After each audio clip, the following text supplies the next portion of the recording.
how to remove a screw with a DeWALT cordless drill. Now first, you need the correct screwdriver bit for the screw.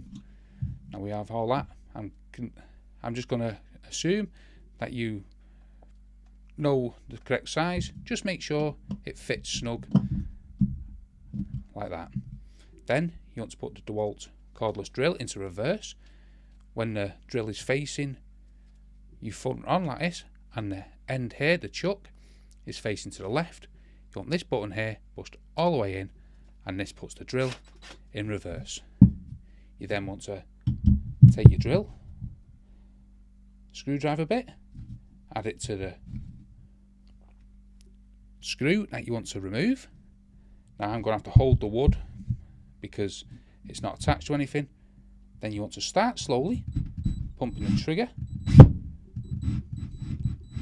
See, this isn't a perfect size fit as it's jumping out, or I'm on an angle, so this is making the screwdriver bit jump out. So make sure you're in the correct angle of the screw what it's been drilled in at.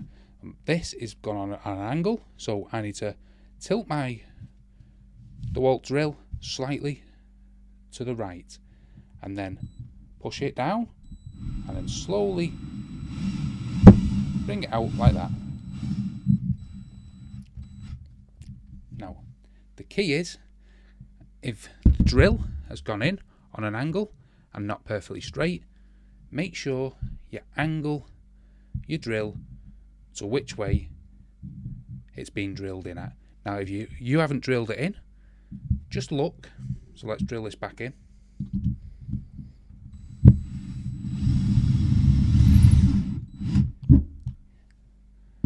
At the actual screw head, and you can see, I don't know if you can on the video, you can see this is slightly pointing like that because the screw head, when you look at it, is higher this side than it is that.